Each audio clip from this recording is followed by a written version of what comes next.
I have no logo. Oh well. If only I my Batman shirt's a little faded. I need a new Batman shirt. The symbol's a little faded out from the wash, but wouldn't that have been ironic? But I'm super bats. So look, if you saw my out of the theater reaction yesterday, then you know my general thoughts. This is a fantastic movie. A fantastic movie. It's it's got everything you want in a. I mean, don't get me wrong. Everyone has their own interpretations of Superman, but the general gist of the character of Superman is, a symbol of hope, peace, the best of humanity. The God Man. He's but he's still human in terms of who he is, in terms of what he believes in. He's still kind without fault. He's kind of dorky at points too. And this captured that Silver Age tone. It really, and that's what a lot of people are kind of liking it to, and it is correct in that it is the Silver Age Superman more than anything else. It's a more colorful, more not bombastic, but more buoyant Superman. It's a world where you have all these heroes already. They flat out say what the lore of the world is within the first 10-20 seconds of the movie. And superheroes have been here for about 300 years. I think James Gunn even flat out said that. So that's not a spoiler at all. And and it opens with that shot in the trailer of the aftermath of that fight he has where he gets his ass kicked. And it goes from there. That's where the movie begins. And really, so people have been acting a little stupid about this film. Not because this is the best film ever. No, because people are overly politicizing the film when are there politics in the film? Sure, but they're politics because they are dealing with foreign nations in the film. No film is political unless it's about politics or you're looking for politics. That's just or the creator flat out says what the politics are. But yeah, well, James Gunn came out and said that that Superman, it's about an immigrant story. Okay, that's not immediately political, folks. It's a story about basic human kindness and something that we've kind of forgotten today. I will admit that there might have been some minor thing that kind of is a little political in that statement, but it's not a political movie. Here's how you know how effed up we've become as a world at the moment. When talking about being just a good person is become political. This is where people have their own agendas, people are sad, people are lost in one way or the other, that they're looking for that. And is the film all those things? Is it about decency, how we need that again today? Is it up? Yes, it is. And you know what? That's exactly kind of what. If you're going to give me a Superman, I need to root for. Yeah, you need to actually make him vulnerable, and they do that in this film. You need to make him likable, which they do in this film. And you need to have those core values of Superman in there. And they run the gamut on there. David Corenswet is a fantastic Superman. He's a good Clark Kent, though we don't admittedly see a lot of him as Clark Kent in the film. We see him early in the movie, and we see him on the farm. That's mostly all the Clark Kent we get in the movie, but both those scenes one is goofy and fine, and the other it's that scene you even get in the trailer where he's talking with his dad, and that as a man, that was moving me to tears a little bit. I wasn't flat out weeping, but I had tears in my eyes going no, I'm good. At the scene where the kid holding up the flag of just Superman, he's that. I've been on record saying I'm not a huge Superman fan. I'm not. I don't hate him. I grew up on the animated series. I really like the animated series and the Justice League, all that. But as a comic book character, just in terms of his stories, I've never been big on those stories because Superman has now become just too powerful in the comics to give me a really compelling story with him. To give me, it's like, well, yeah, but it's because he could solve every problem there is if he just wanted to. It's like, yeah, but he's a human being because he's trying not to be a god or anything like that. It's like it's not about being a god. It's about using freaking common sense with your powers. You could solve world hunger and at the span of a week with the level of speed and intelligence you have, and you don't. Like, that's not being a god. That's not using common sense in writing.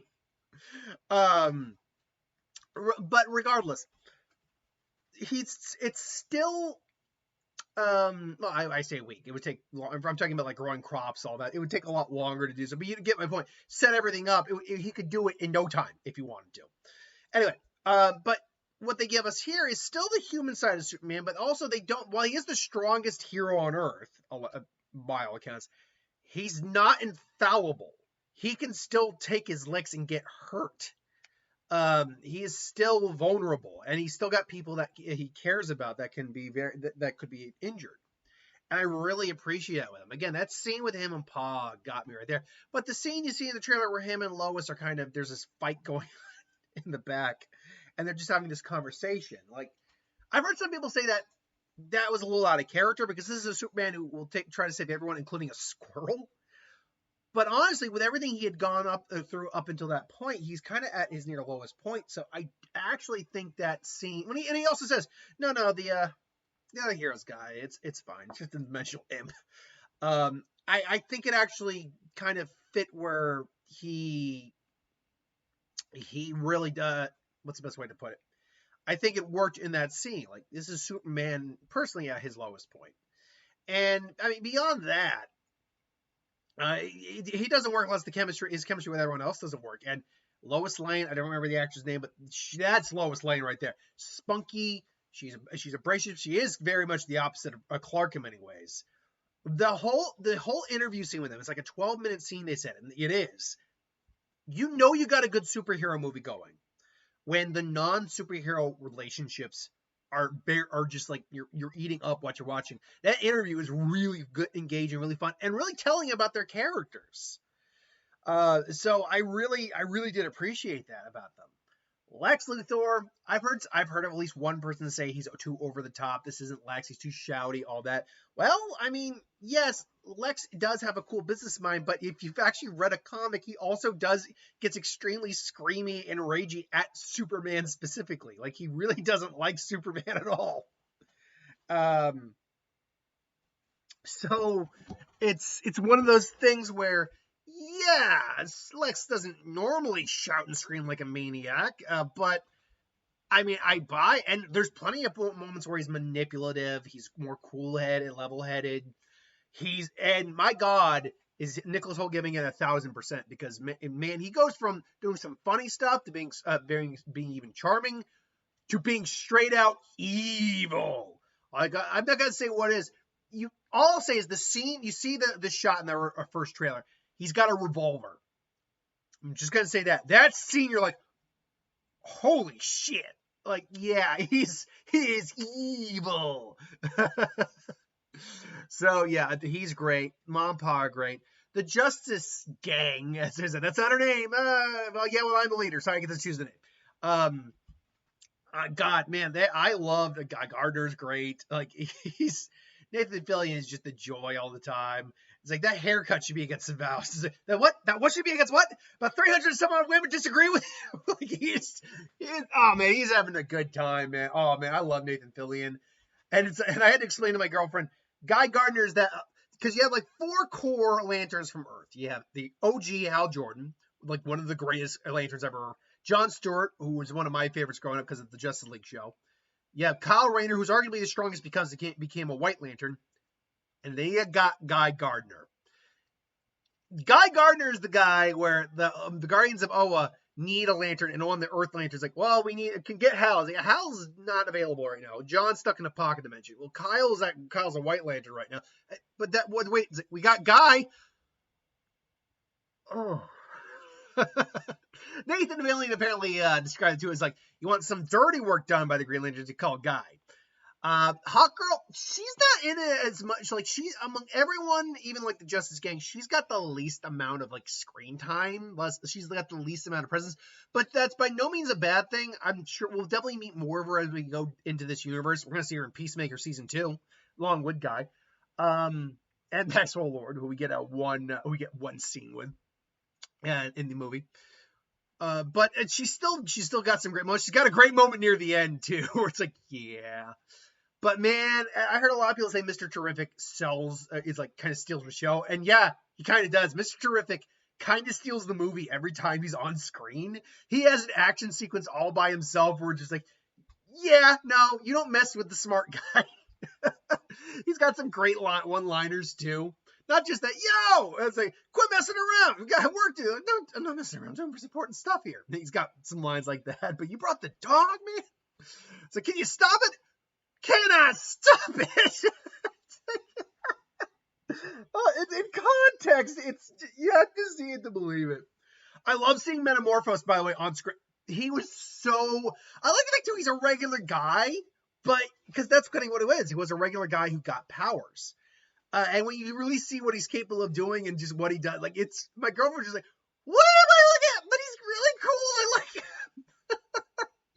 Like, oh my God, I really dug that character. The action sequences are fantastic. Like, there's no, like, they really know how to capture the feel of the moment. There's some one-shotters, like just single take shots that are great. The final action sequence at the end, the fight with the kaiju, the entire fight in in Lex's prison, we'll call it that, is just fantastic. Great stuff. I dug the fact too, it was a more vibrant movie. It was lighter, it was more colorful, buoyant, I think is a good way to say it. It's something we haven't truly had in a family-friendly comic book film in a while. Because Deadpool and Wolverine, I love Deadpool and Wolverine, I do, and it is fun, but it's an R-rated film. It is. In terms of family-friendly movies, and I love comic book movies in this. Oh man, when was the last time we had a comic book movie that was like this? Because I'm not saying this is not singular. This is not truly one of a kind in terms of like tone. Like, I mean, we have James Gunn, all that. It's definitely got a similar vibe to, like, say, the original Guardians of the Galaxy. Very fun, buoyant, but still has heavier moments that, you need that drama for. But when was the last time? Look, if it were a better movie, I would have said The Marvels. I like The Marvels. I don't think The Marvels is a bad movie and did not deserve to, like, flop like it did. It's in fact, I'd actually say tone-wise, that's actually not a bad comparison. This is just a far superior movie. It's like if James Gunn, if James Gunn had directed The Marvels, I'd say the Marvels would have been something more akin to this than to that. But The Marvels isn't a bad comparison. Honestly, I'm blanking on, like, say, MCU movies that have been like this comic booky, because the MCU movies did try to ground themselves. They did, in their own world. They're still comic movies. You still go to space, aliens, different dimensions, all that, but there's still like a grounding to it. No, they go full comic book in this movie, and you know what? They do handhold you a little bit through it, but only in ways that, like, for example, when we meet Metamorphose, who is, if you don't know who that is, he's the guy that Superman is in prison with, or is helping keep Superman in prison. When we meet him, they say, "Oh yeah, meet this guy. He's the Element Man," which is not actually his name, but the Element Man. He can make any element he can think of. Which, look, if you're a comic fan and know who that character is, great. You didn't need that. But most people probably wouldn't know who the hell that is. And look, it's one of those things where, yeah, is it explaining it to the audience? Sure, but he's explaining to the audience by explaining it to Superman, who also doesn't know who this guy is. So when they do explanations like that for exposition purposes, it feels very natural, and I really like that about the movie. Yeah, I mean, by the way, and Crypto, people are kind of worried about Crypto, and kind of rightfully so. Crypto, the super dog, is goofy, man. Damn it, do you love Crypto? Damn it, is Crypto a good boy? Is Crypto is best boy for this movie? He's like, he's a little menace too, but like you do really like him. Crypto is just very very, adorable. Now the movie isn't perfect. There now I've heard CG has been bit of a some CG issues for some people in this film. The CG isn't perfect all the time. I will say this: there is in the shot when Superman's escaping from his cell, there is a character he's interacting with that was a little on the CG side. I'll admit that. Like, okay, I don't believe that thing's there, but like, or fully believe. I believe he's interacting with something. He's holding this thing and it's fine. I mean, apart from that though, there really isn't. I don't think there's that bad a CGI. Honestly, but there maybe if I thought on it more, maybe one or two here. It's not. It is a fast-paced movie. Like it does take its moments to breathe when it needs to, but it is fast-paced. So you basically are thrown into this world immediately, and you're given only some moments to breathe. And so to the layman, some of this might go over your head. And I heard of something. I was watching Brad and Doug's midnight screening review, which by the way, I'm glad they brought those back. I miss those things so much. We were watching Brad and Doug do a midnight screening review, and they brought up a good point that it does feel like we're in the second movie because we're not getting the origin story, which is fine. We don't need it. We really don't. Just like we don't need Batman's origin story this time around. Just like the Batman and what we'll get with Brave and the Bold. We don't need that. So, but because of that, because we're thrown in this world automatically, it does feel like we're actually more in like a sequel or like a continuing series than an actual first movie. But again, that's maybe minor quibbles. I'll also say this: there is a character / plot decision they make that is very unexpected with some characters. And I'm like, whoa, okay, wait, what? By the end of the movie, I'm like, wait, so that wasn't like just BS, that was legit. Oh, okay, this could raise some very interesting plot points down the road for future movies. Yeah. I'm still wondering if that's legit, but I'm not going to say what it is. All I'll say is it has to do with it's the reveal. You'll know what I'm talking about. It's the reveal revolving two characters. I'll leave it at that. And maybe some of you guys know it already because the stupid Snyder Bros or whatever. And by the way, I don't blame Zack Snyder for the Snyder Bros. Not at all. I blame the Snyder Bros because they're idiots. But yeah, I was very surprised by that. I don't hate it. It's just it's a very different lore direction we're going, which means James Gunn clearly has an idea of what he wants to do because he said we're not going to like really announce things until we get complete scripts and all that. Well, we got Supergirl coming, Peacemaker's coming, and Lanterns is coming. I don't know what the next movie after Supergirl is. Is it Brave and the Bold? Anyway, I digress. So, look, Superman, is it everything I kind of wanted it to be? Yeah, pretty much. I had a damn good time. I look forward to what we see next in the DCU. I was tempted because I had to do some onboarding for my new job today, and I was out by like almost by a little after 11. I'm like, is there a showing of Superman I could maybe just sit and watch for a while? And there wasn't. I mean, like the next one was like an hour away. I'm like, I don't want to wait around an hour. Anyway, I digress. Like, thank you for watching. Hope you enjoyed. Like, comment, share, and subscribe. And I'll see you guys for the next one. Later.